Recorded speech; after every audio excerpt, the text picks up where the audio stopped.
কড়া নিরাপত্তা ফলতার পুনর্নির্বাচনের ভোট গণনা শুরু, জয়ের ব্যাপারে শতভাগ আতাবাজি বিজেপি প্রার্থী দেবাংশু পণ্ডা।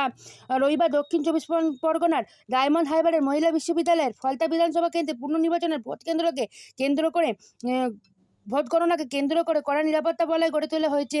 সকাল থেকেই গণনা কেন্দ্র চত্বরে টহল দিতে দেখা যায় কেন্দ্রীয় বাহিনী ও বিশাল পুলিশ বাহিনীকে। যে কোনো ধরনের অপ্রীতিকর পরিস্থিতি এড়াতে প্রশাসনের তরফ থেকে নেওয়া হয়েছে একাধিক নিরাপত্তামূলক ব্যবস্থা। গণনা কেন্দ্রের চারপাশে বসানো হয়েছে কড়া নজরদারি, তৈরি করা হয়েছে একাধিক নিরাপত্তার স্তর। সকাল থেকেই গণনা কেন্দ্রের সামনে বিভিন্ন রাজনৈতিক দল, কর্মী, সমর্থকদের উপস্থিতি লক্ষ্য করা যায়। যদিও সাধারণ মানুষের প্রবেশে রয়েছে কড়াকড়ি, শুধুমাত্র অনুমোদিত প্রার্থী, গণনা এজেন্ট ও প্রশাসনের আধিকারিকদের নির্দিষ্ট পরিচয়পত্র যাচাইয়ের মাধ্যমে ভেতরে প্রবেশের অনুমতি দেওয়া হচ্ছে। কেন্দ্রীয় বাহিনী কড়া নজরদারিতে শান্তিপূর্ণভাবে ভোট গণনা প্রক্রিয়া শুরু হয়েছে বলে প্রশাসনের সূত্রে খবর। এদিন গণনা কেন্দ্রে পৌঁছান ফলতার বিধানসভা কেন্দ্রের বিজেপি প্রার্থী দেবাংশু পণ্ডা। গণনা শুরুর আগে আত্মবিশ্বাসী সুরে তিনি জানান, দলের কর্মীদের মধ্যে প্রবল উৎসাহ রয়েছে এবং সকলেরই মানসিকতাভাবে প্রস্তুত, এবং তারা দাবি করেন বিজেপির কর্মীরা একা এক গণনা কেন্দ্রে পৌঁছাচ্ছেন এবং ফলাফল নিয়ে দলের ভেতরে যথেষ্ট ইতিবাচক মনোভাব রয়েছে। দেবাংশু পণ্ডা বলেন, আমাদের মানসিক প্রস্তুতি তুঙ্গে রয়েছে, কর্মীরা ধীরে ধীরে গণনা কেন্দ্রে আসছেন, আমরা জয়ের ব্যাপারে 100% আশাবাদী।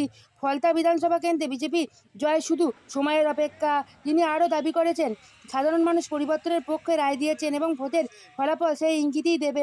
প্রশাসন প্রসঙ্গত ফলতা বিধানসভা কেন্দ্রের পুনর্নির্বাচনকে ঘিরে শুরু থেকেই রাজনৈতিক উত্তেজনা ছিল তুঙ্গে। নির্বাচনের কেন্দ্র করে বিভিন্ন রাজনৈতিক দলের মধ্যে বাকযুদ্ধ চোখে পড়েছে।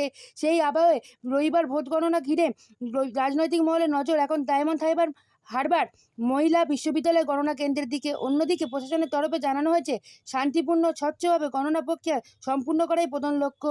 গণনা কেন্দ্রের নিরাপত্তা নিশ্চিত করতে পর্যাপ্ত সংখ্যক পুলিশ ও কেন্দ্রীয় বাহিনী মোতায়েন রাখা হয়েছে। কোনো রকম বিশৃঙ্খলা এড়াতে এই পরিস্থিতি থেকে ওপর কড়া নজর রাখা হয়েছে। এখন সকলের নজর ফলতার পুনর্নির্বাচনের চূড়ান্ত ফলাফলের দিকে। কোন দল শেষ আসবে তা জানতেই অপেক্ষার কিছুক্ষণের। আপনারা দেখছেন বনশ্রী নিউজে।